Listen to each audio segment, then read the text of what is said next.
Imagine a necklace, estimated at over 263 carats of diamonds, offered to celebrate the birth of an imperial heir. A tiara so heavy it was designed to insult the Pope, and a gold laurel crown of which a single leaf is worth 625,000 euros today. Well, all of that is the fascinating universe of Napoleon Bonaparte's jewelry, and today I'm going to reveal to you the 7 most extraordinary pieces that the Emperor commissioned, offered, or wore. Treasures that have crossed centuries and are worth millions today. So stay with me, because what you're about to discover will literally take your breath away. But before diving into these imperial wonders, if you love history, luxury, and the secrets of the world's greatest fortunes, click that subscribe button right below, turn on the little bell so you don't miss anything, and drop me a like because it helps me tremendously to continue creating this type of content for you. Let's go. Let's start with an absolutely sumptuous gift of love, Napoleon's diamond necklace. Imagine the scene. We are in 1811, and Napoleon just had a son with his second wife, Marie Louise of Austria. A long-awaited heir who ensures the continuity of his imperial dynasty. To celebrate this major event, the emperor doesn't do things by halves, and commissions an extraordinary necklace from the house of Netot and Sons, the official jewelers of the empire. This necklace is a pure marvel of goldsmithing. It combines silver and gold in perfect harmony and is adorned with 234 diamonds for an estimated total weight of 263 carats. Let me tell you that 263 carats is absolutely colossal. To give you an idea, it's like having several dozen luxury engagement rings combined in a single jewel. And at the center of this marvel sits a central diamond of 10.4 carats that captures all the light. But the story of this necklace doesn't end there. In 1814, after Napoleon's defeat, Marie Louise returns to her Habsburg family in Vienna, Austria. And guess what? She takes all her treasures with her, including this magnificent necklace. The jewel remains in the Habsburg family for decades, until it changes hands and ends up in the collection of Marjorie Merriweather Post, a very wealthy American heiress known for her passion for art objects and history. And then comes the generous gesture. In 1962, Marjorie donates this imperial necklace to the Smithsonian Institution, where it is now displayed and can be admired by millions of visitors each year. Wait. Do you realize that a single Napoleon jewel has crossed 3 countries, 2 centuries, and is worth an incalculable fortune today? But believe me, this is only the beginning, because what follows is even more incredible. Let's now talk about an absolutely fascinating symbol, the Wheat Ears Tiara. Napoleon loved symbols, and wheat ears represented for him prosperity, generosity, rebirth, and peace, values he wanted to embody in his imperial reign. Marie-Etienne Netot, the official jeweler of the empire, frequently integrated this motif in his creations, and Empress Josephine was particularly fond of it. This extraordinary tiara was created around 1811 by the son of Marie-Etienne Netot, jeweler of the empire and founder of what would later become the famous House of Chaumet. Imagine 9 meticulously designed wheat ears adorned with over 66 carats of old-cut diamonds set in gold and silver. Each ear is a work of art in itself, with details so fine you'd think you were seeing real wheat ears sculpted in the purest precious stones. Empress Josephine played a crucial role in bringing this tiara back into fashion. She considered it an emblem of power and sovereignty. Her influence was such that she triggered a resurgence in the use of classical motifs in jewelry, the wheat ear then becoming a symbol of fertility and a nod to the timeless elegance of the neoclassical era. It's absolutely brilliant to see how a single jewel can influence an entire trend in the world of high jewelry. Now hold on tight, because we're getting to an absolutely spectacular piece. Marie Louise's emerald necklace and earrings, created specially by Netot, the emperor's jeweler, for the wedding of Napoleon and Marie Louise. This set embodies timeless elegance and imperial luxury at its peak. The necklace's design is inspired by classical aesthetics and includes 32 magnificent emeralds accompanied by a variety of rose-cut and brilliant-cut diamonds. The emeralds have this hypnotic, deep green color that symbolizes eternal love and rebirth. And when you combine them with the sparkle of diamonds, you get an absolutely striking contrast. The matching earrings share the same simple yet elegant design and perfectly complement this famous necklace. After the fall of the Habsburg monarchy, like many other jewels of Marie Louise, the set passed into private hands. But luck smiled on art lovers when the Louvre Museum in France made history by acquiring the necklace and a pair of earrings for the astronomical sum of 3.7 million euros. It's the highest amount ever paid by a museum for jewelry. Since 2004, this exquisite set has been displayed in the Apollo Gallery at the Louvre Museum in Paris, where millions of people can admire this masterpiece of imperial jewelry. By the way, if you appreciate the level of detail I put in my videos, and you want to discover even more fascinating stories about historical treasures, don't forget to subscribe to the channel. Seriously, it takes 2 seconds, and it allows me to continue creating this quality content for you. Come on, click there.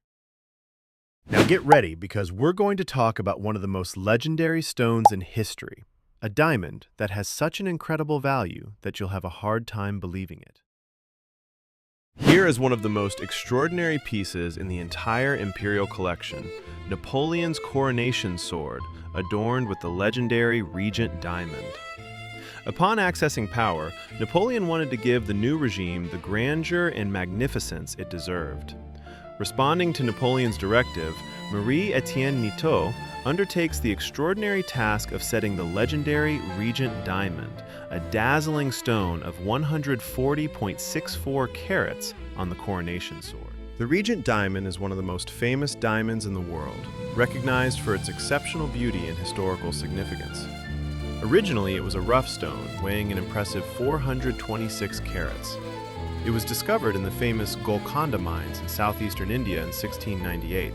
Imagine a diamond so large that it represents almost double the most famous diamonds you know. The remarkable journey of this diamond continued in 1717, when the French regent Philip II, Duke of Orleans, made the crucial decision to integrate this extraordinary gem into the crown jewels of France, forever securing its place in the annals of history. Seeing this diamond on Napoleon's Coronation Sword was a powerful message, a demonstration of power, legitimacy, and connection with the historical grandeur of France. Now let me tell you one of the most unusual and even slightly scandalous stories in Napoleon's collection, the papal tiara. In gratitude for Pope Pius VII's attendance at his coronation, Napoleon intended to offer him a unique gift, but be careful, this gift was actually a disguised insult. Although adorned with sumptuous jewels, the tiara was intentionally too small and too heavy to be worn. It was a deliberate insult to the Pope. Imagine offering something magnificent in appearance, but totally unusable in practice. In the famous painting by Jacques-Louis David, The Coronation of Napoleon, the tiara is discreetly held behind the Pope by one of his aides. The intricately designed tiara featured 3 gold crowns mounted on a central structure of white velvet. Each crown consisted of a large hoop adorned with bramble leaves decorated with rubies, emeralds, and sapphires, surrounded by brilliance on a setting of carefully chosen pearls. At that time, this extravagant piece had a price of 179,000 francs, an absolutely colossal sum for the time.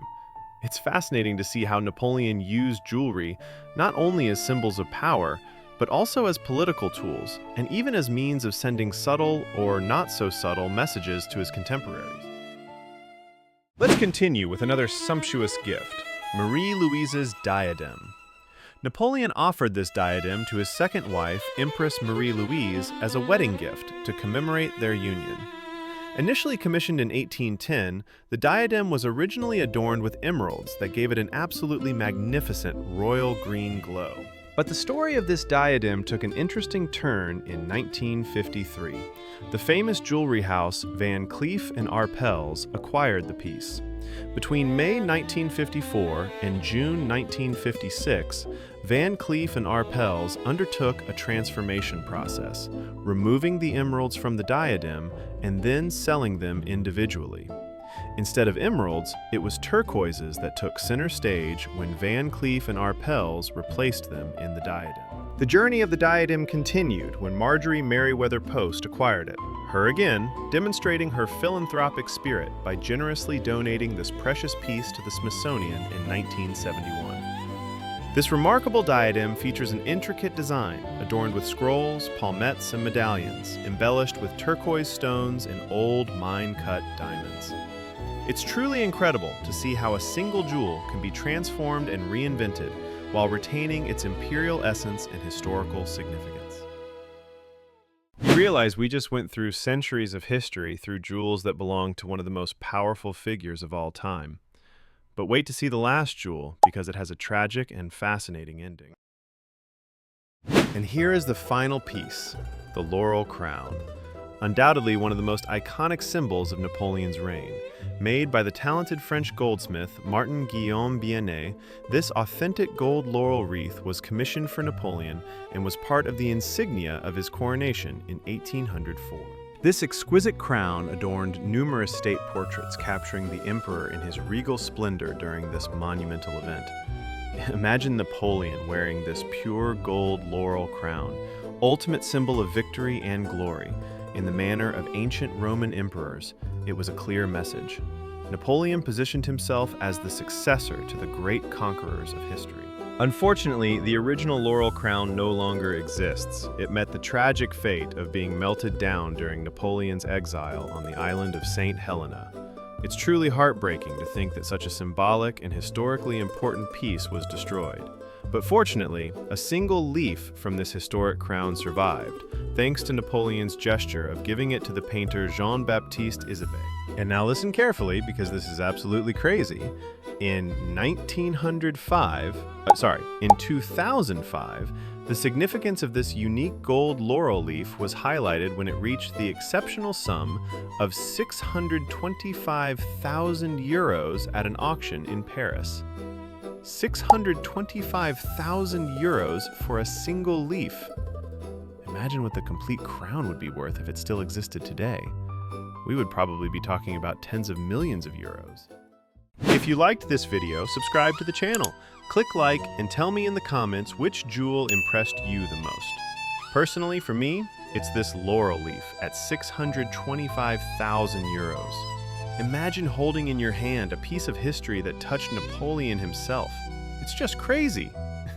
Thank you for watching, and see you very soon.